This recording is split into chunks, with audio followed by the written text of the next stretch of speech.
उनमें से एक दोस्त जिसका नाम विक्रम है अपनी गर्लफ्रेंड के साथ कमरे में था। तभी उसके पास एक आदमी आया जिसका नाम सुनील था। सुनील ने विक्रम और उसकी गर्लफ्रेंड को एक बोतल वोडका दी, ये कहते हुए कि वो देर से चेकआउट कर रहे थे। लेकिन विक्रम ने सुनील की दी हुई वोडका को लेने से मना कर दिया और इसके बजाय अपनी ठंडी बियर निकाली। गर्मी का मौसम था, इसलिए वे दोनों बिना सोचे समझे बियर पीने लगे। कुछ देर बाद विक्रम की गर्लफ्रेंड ने नहाने का फैसला किया, लेकिन बाथरूम में जाने से पहले ही उसने अपने कपड़े उतार दिए। ये देखकर विक्रम को बहुत अजीब लगा। सुनील ने विक्रम को एक नाइट क्लब जाने का सुझाव दिया। उसने बताया कि वहां बहुत ही हॉट लड़कियां आती हैं। जब सुनील अपनी जेब से नाइट क्लब का कार्ड निकाल रहा था तो उसे वो नहीं मिला, इसलिए वो कार्ड ढूंढने के लिए बाथरूम में चला गया जहां उसकी गर्लफ्रेंड थी। जैसे ही वो बाथरूम में घुसा, उसने देखा कि उसकी गर्लफ्रेंड अचानक बेहोश होकर फर्श पर गिर गई है। सुनील ने घबराकर विक्रम से डॉक्टर को बुलाने के लिए कहा, लेकिन विक्रम ने कुछ नहीं किया और वो इस स्थिति को देखकर बहुत खुश हो रहा था। तभी सुनील को भी अजीब लगने लगा और उसे एहसास हुआ कि बियर में कुछ मिलाया गया था। विक्रम, जो एक साधारण आदमी जैसा लग रहा था, असल में एक हंटिंग क्लब का सदस्य था। उसके लिए सुनील और उसकी गर्लफ्रेंड सिर्फ शिकार थे। कुछ देर बाद कुछ काले कपड़े पहने हुए लोग आए और उन दोनों को काले प्लास्टिक बैग में डालकर जैसे कचरा हो क्लब में ले गए।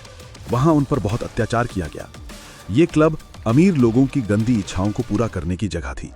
वे लोगों को पकड़कर अमीर लोगों को बेच देते थे।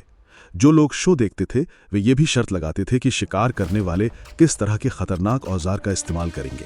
अगर वे जीतते थे तो उनका पैसा कई गुना बढ़ जाता था। इन सब चीजों के कारण एक शहर जिसका नाम लास वेगस था पूरी तरह से अंधेरे में डूब गया था। इस बीच दो दोस्त विराट और आर्यन लास वेगस के एक बड़े होटल में आए। वहां बहुत सी सुंदर लड़कियां थीं और सब लोग वहां बहुत खुश थे। लेकिन कुछ देर बाद वो बोर होने लगे। तभी दो सुंदर लड़कियां खुशी और रश्मि वहां आईं। खुशी ने मुस्कुराते हुए कहा कि उनके पास एक और जगह है जो इससे भी ज्यादा मजेदार है, लेकिन वो जगह बहुत अजीब है। उसने उन दोनों से पूछा कि क्या वे वहां जाने की हिम्मत करेंगे। ये सुनकर दोनों दोस्तों की मर्दानगी पर चोट लगी और वे खुशी से सहमत हो गए। उन्हें बिल्कुल भी अंदाजा नहीं था कि वो एक जाल में फंसने वाले हैं। वे एक टैक्सी में बैठकर उस अजीब जगह पर गए।